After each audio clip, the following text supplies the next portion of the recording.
Terpujilah Kristus Tuhan, Raja mulia dan kekal.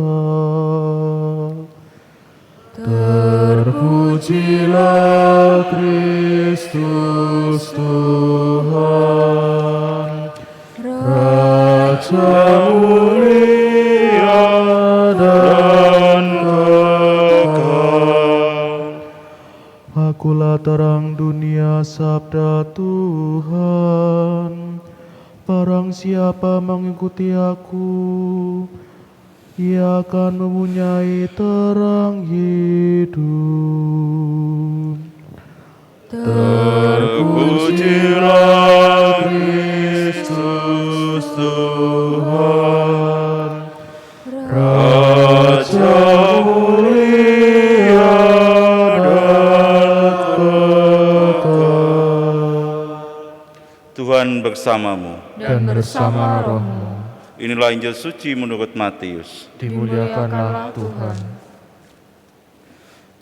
Pada waktu Yesus akan pergi ke Yerusalem, ia memanggil ke-12 muridnya tersendiri dan berkata kepada mereka, "Sekarang kita pergi ke Yerusalem, dan Anak Manusia akan diserahkan kepada imam-imam kepala dan ahli-ahli Taurat, dan mereka akan menjatuhi dia hukuman mati.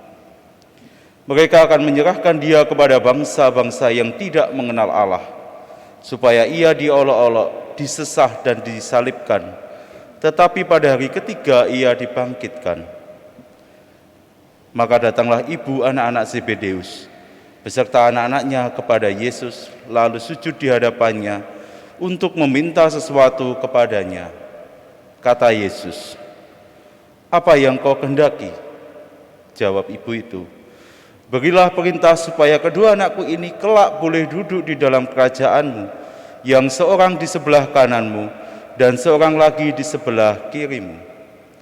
Tetapi Yesus menjawab, "Kamu tidak tahu apa yang kamu minta. Dapatkah kamu meminum cawan yang harus kuminum?"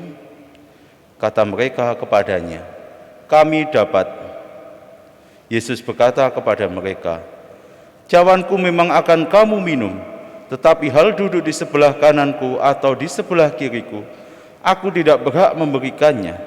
Itu akan diberikan kepada orang-orang bagi siapa Bapa-Ku telah menyediakannya." Mendengar itu, marahlah ke-10 murid yang lain kepada kedua saudara itu.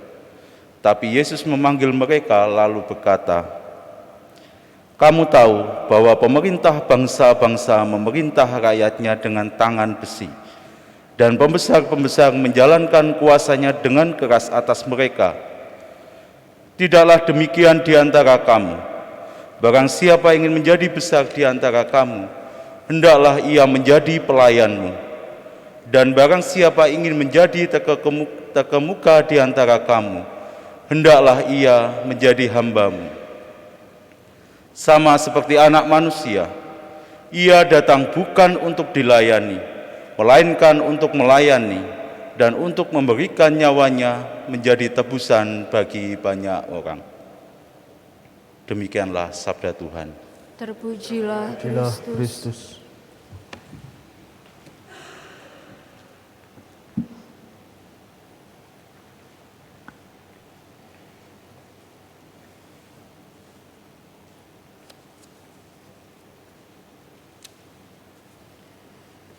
Saudara-saudari yang terkasih, cara pikir dunia tidak dapat dipraktikkan dalam sistem pemerintahan kerajaan surgawi.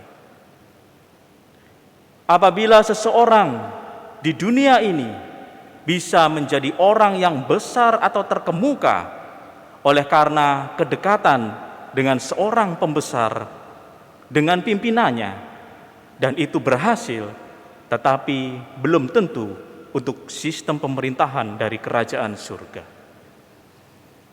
Untuk menjadi yang terbesar dan terkemuka dalam kerajaan surga, tidak cukup hanya dekat dengan Tuhan Yesus.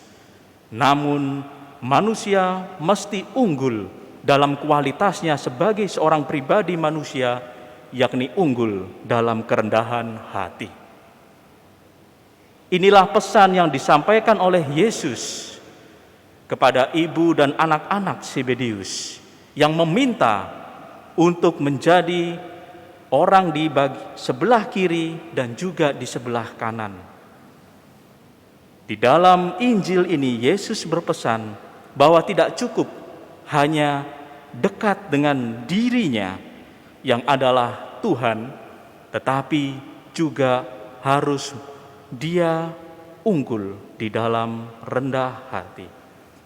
Di dalam kerendahan hati yang merupakan petunjuk dari Tuhan kita Yesus Kristus inilah yang menjadi pesan bagi kita semua. Sebab Tuhan kita Yesus Kristus berasal dari surga dan Dia memberi petunjuk penting bagi kita bagaimana agar kita apabila ingin menjadi pribadi yang terhormat, mulia di dalam kerajaan surga, maka kita mesti menghidupi kerendahan hati itu.